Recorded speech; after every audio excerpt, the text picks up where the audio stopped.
This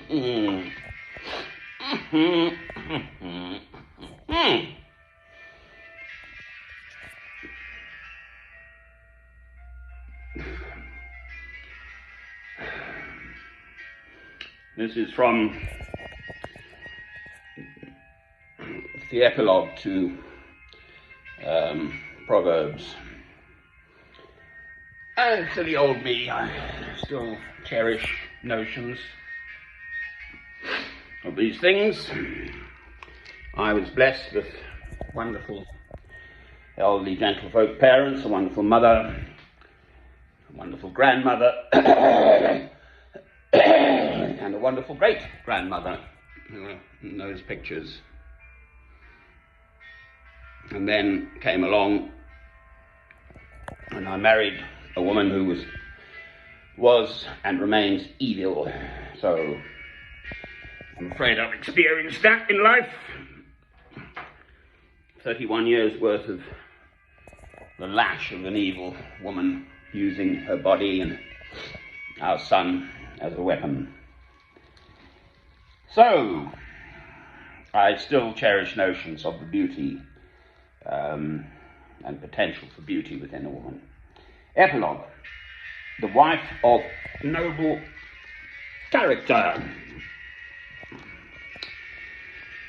A wife of noble character who can find? She is worth more than rubies. Her husband has full confidence in her and lacks nothing of value. She brings him good, not harm, all the days of her life.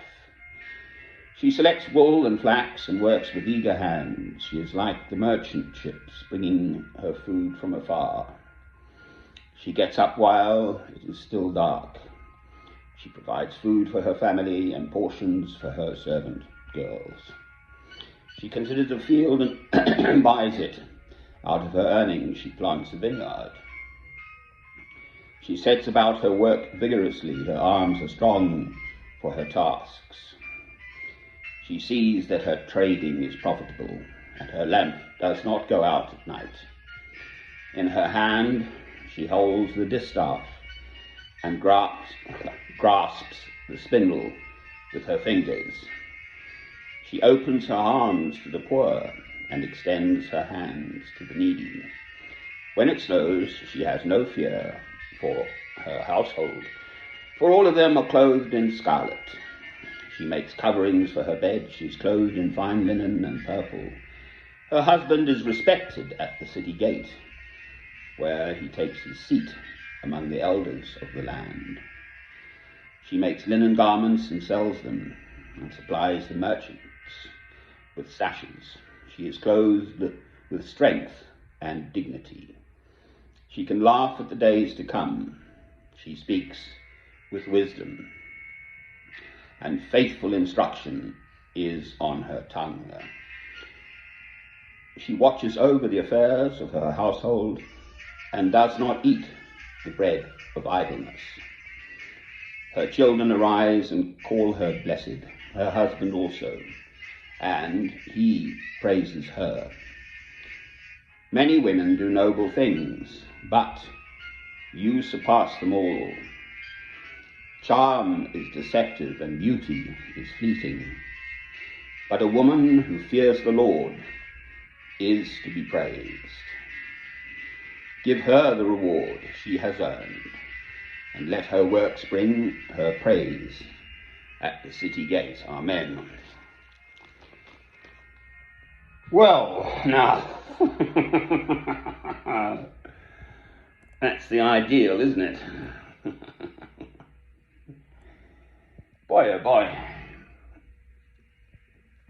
It's the same old story. It's still pretty chilly here in late May in England.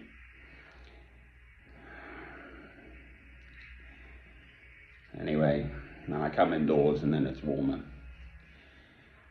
Well, I mean, where would we be without women, for heaven's sake? We wouldn't be here. I mean, equally, we have to have men too. But just in the ordinary way of things, the burden of these matters rests upon the woman. She has to bear a child for 9 months, for heaven's sake. She has to nurture and feed it. Hopefully herself, breastfeeding, obviously. That's what a woman's body is designed to do, for heaven's sake. What us men do. Sit in corners smoking hookah pipes, talking too much, or going to the shebeen. That South African thing. Drinking and talking. And the women do all the work. It's a fact, actually. The likes of Amnesty International and these world organisations, it's very well documented, attested to, whatever, that actually most of the labouring in the fields and so on is done by women. The men are whatever they're up to.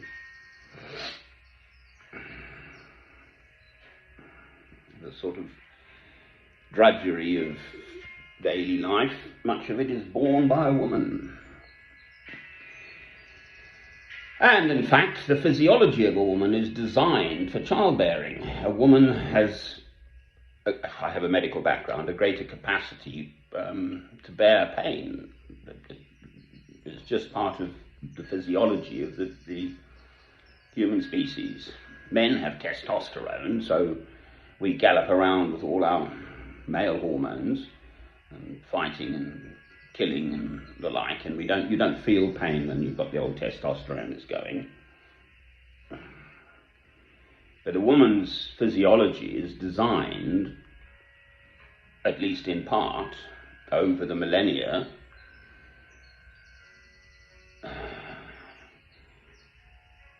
to give her the strength to bear that child. I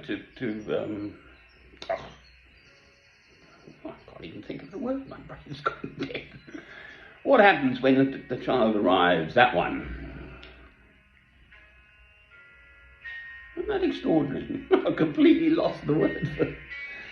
It's such an obvious word, for heaven's sake. Come on, what happens? Emergency case, call the ambulance, pack your toothbrush,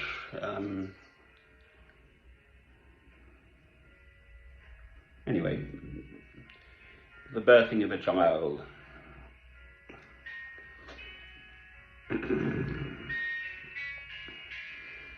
Someone I used to know, and they were a very nice couple, and older people who got married, and first child came along, and then I heard about it from someone, and apparently the labour had been 16 hours, for heaven's sake.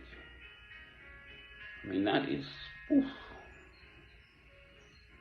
You're just in agony trying to express this object which is in your body. And I mean, it used to be an absolute part of Christian traditions, worship, that one prayed for expectant mothers. Childbirth, death rather, of the woman. I mean, my own former wife, in fact, my son Robert Francis was what's called a breech birth, so it had to be a 2-week. My former wife wanted a birth at home, which is a good thing if you can do it, because you're in your home environment rather than in the hospital. And breech birth means the bum's pointing down, and if you can't turn that baby, they can't get out with the bum first. The head's got to come first. And so the woman dies in childbirth. The contractions have started. You can't do anything about that. It's a pretty dangerous business in the past, whereas now, I mean, we've had modern, in the West, actually. I mean, the actual surgeon who performed a cesarean on my former wife, it was 2 weeks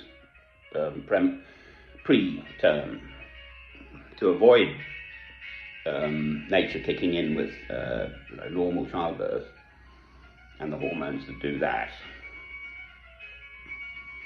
because my son was presenting with his rear end first.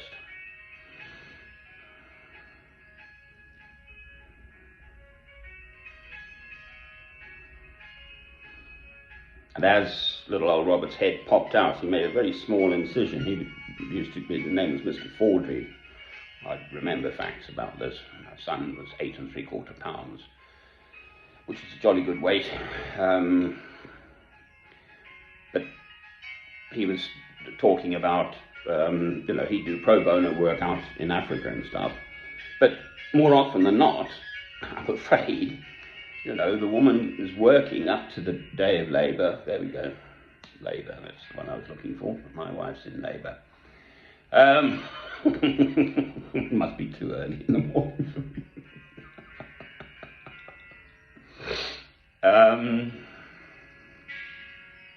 And just pops the baby in the field, for heaven's sake, and gets on with work the next day in the same field, nursing the baby all strapped in the kaross thing, the blanket, which actually is wonderful for the baby. The African, I also have an African background, it's wonderful. That baby, he feels its mother's warmth, and it's you can hear the mother breathing, and probably hear the mother's heart beating, and just goes off to sleep. It feels comforted. It's not stuck in a pram over there, alone. It's got the warmth of its mother's body and everything, which a woman is designed for. I'm awfully sorry, but blokes wandering around with childs in those carry things, I just don't feel right about that. I suppose I'm a bit old-fashioned, but that's what a woman is designed for. Not exclusively. For heaven's sake. But in the generality of humankind, then us human beings have evolved in the way we have done for reasons. It's survival. And that nurturing initially is very important. You lay down something called brown fat cells in your back, sort of in the higher up part of your back. And that only happens in the first 3 months of life. And it's all assisted by the milk. A woman, my brain must be going dead. Mammal produces is designed for its own young. So a cow's milk is designed for calves. A giraffe's milk is designed for giraffes. An elephant's milk is designed for elephants.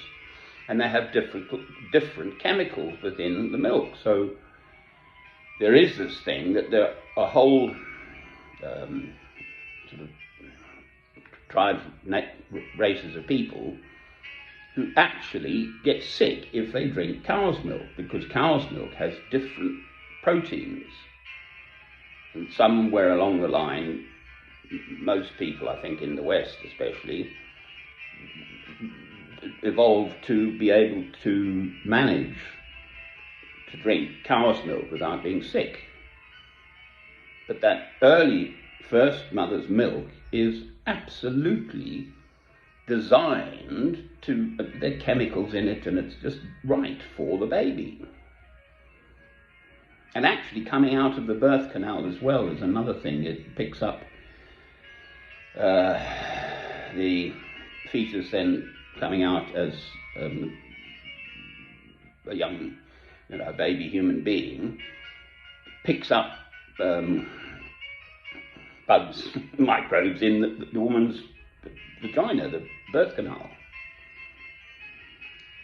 to kick-start its immune system. It's a wondrous, wondrous, wondrous thing. Anyway, rabbit. So, yes, I've been shafted by a woman. I've spoken about it before. It still hurts like hell, my hair and my beard. I will never cut till I die. And I am not embittered.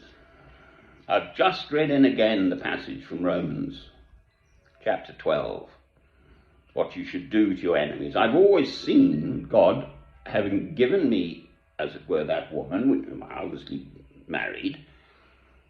It wasn't an accidental birth or anything, and it was within a proper marriage and all of that, and I had a good home and a good job and all the rest of that, all available. Knowing my former wife had been sexually abused by her own father, so it was always going to hit the wall. Then she can't stand them, basically. Still, 31 years later. But I've always gone to that passage in Romans. So I've been taught things, lessons in life about suffering, which I would never otherwise have learnt